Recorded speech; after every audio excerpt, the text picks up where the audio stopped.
Diante desse quadro tenebroso e do crepúsculo do evangelicalismo nacional, o que fazer? Quais soluções devem ser tomadas? Bom, eu apresento aqui algumas soluções. A primeira, eu preciso voltar às Escrituras. Em segundo lugar, termos um real encontro com Cristo da palavra.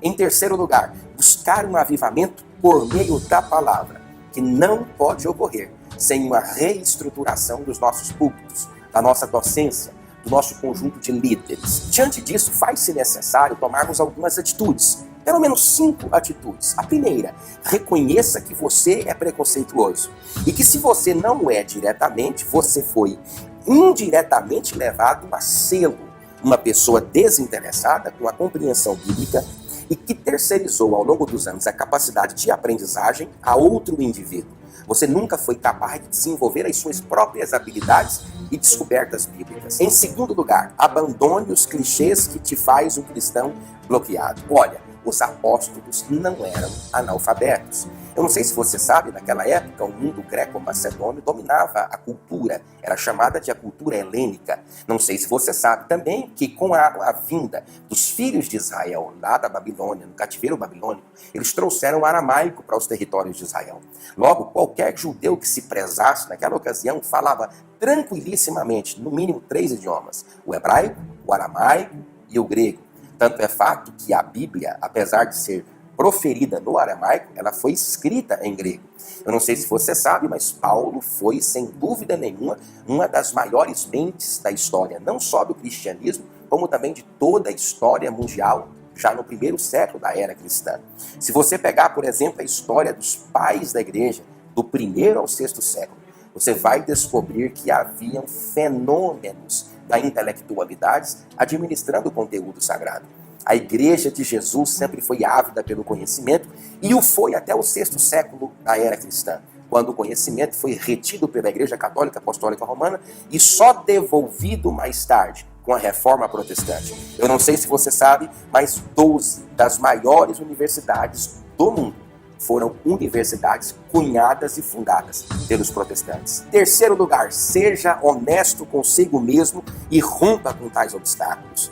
Quarto lugar, pegue a Bíblia Sagrada, coloque sobre a mesa, colhe uma garrafinha de café, leia cuidadosa e criteriosamente, para que você possa desenvolver e meditar nas palavras que o Eterno tem a revelar ao seu coração por intermédio desse livro. E em quinto e último lugar, se você adquiriu o quadrilátero bíblico, então é preponderante que você preste atenção naquilo que eu vou dizer. A primeira coisa que você vai fazer é abrir a sua Bíblia Sagrada e escolher dentro do quadrilátero bíblico o livro que você deseja estudar. Pegue o quadrilátero bíblico, coloque sobre o seu computador, tablet, celular ou imprima a folha respectiva ao texto que você vai estudar. Se for um livro inteiro, imprima as 3 páginas do quadrilátero bíblico, os recursos didáticos, os mapas, para que você possa esparramar na mesa e fazer uma leitura como eu vou explicar para você. A primeira coisa que você vai fazer é abrir a sua Bíblia em qualquer um dos livros que você deseja relacionado ao quadrilátero que você pegou. Depois aplique as 4 perguntas que eu coloco no cabeçalho do quadrilátero, a leitura que você está fazendo. Quando você adquirir as respostas, que no caso eu já entreguei para você, mastigadinho em cada quadrilátero bíblico, você já vai ter uma leitura contextual do texto que você está examinando. Grande parte das dificuldades de compreensão e entendimento já se extinguiram a partir desse momento. Em terceiro lugar, ao responder estas questões, você terá uma leitura bem mais contextual do texto ou do livro escolhido.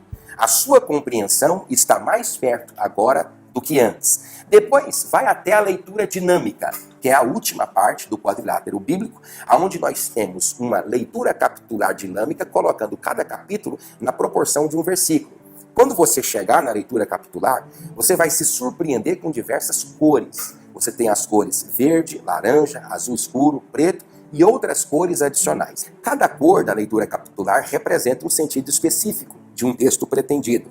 Se você está lendo uma cor verde, eu estou fazendo o registro de uma figura de linguagem no versículo escolhido. Você pode se deparar com a sintaxe, com a antropopatia, com a antropomorfia, com hipérboles, com personificações, com comparações, com metáforas, com genealogias.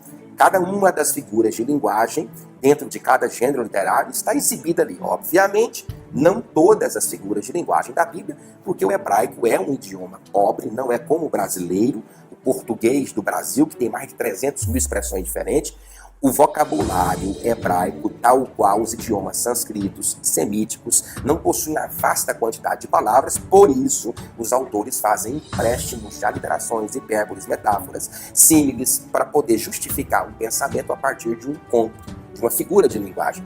Se você pegar ali uma parte laranja, como você está vendo aqui no vídeo, você geralmente está lendo o delito cometido pelo livro em questão em relação à lei de Moisés. Então, todo pecado eu coloquei na cor laranja. Então, quando você abre a leitura capitular e vê em um determinado texto uma timbragem laranja, você está lendo uma referência que aponta um delito pecaminoso, de acordo com a lei de Moisés. Se você abre, por exemplo, um texto e ele é azul escuro, como você está vendo aqui no vídeo, você vai se deparar com uma profecia bíblica sendo mencionada em relação ao acontecimento histórico.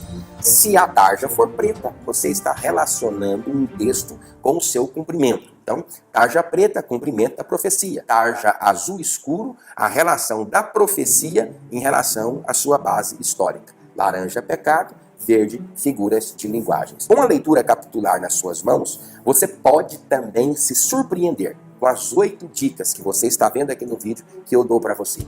Estas 8 dicas são capazes de fazer você respeitar, de uma vez por todas, a integridade escriturística da palavra de Deus. Ser um bom expositor das Escrituras e, por que não dizer, um leitor competente. Lembre-se que o seu objetivo é expressar diante daqueles que te escutam o objetivo pretendido pelo autor que escreveu o determinado texto bíblico. Estas são as dicas que eu quero dar para você e eu espero profundo e copiosamente que eu tenha te ajudado. Você que adquiriu o quadrilátero bíblico, nosso muito obrigado. Eu tenho certeza que o quadrilátero bíblico não é uma ferramenta feita apenas para dar certo.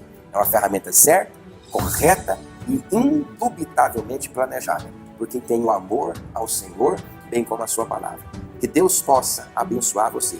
Pela sua atenção até aqui, o nosso muito obrigado. Em nome de Jesus.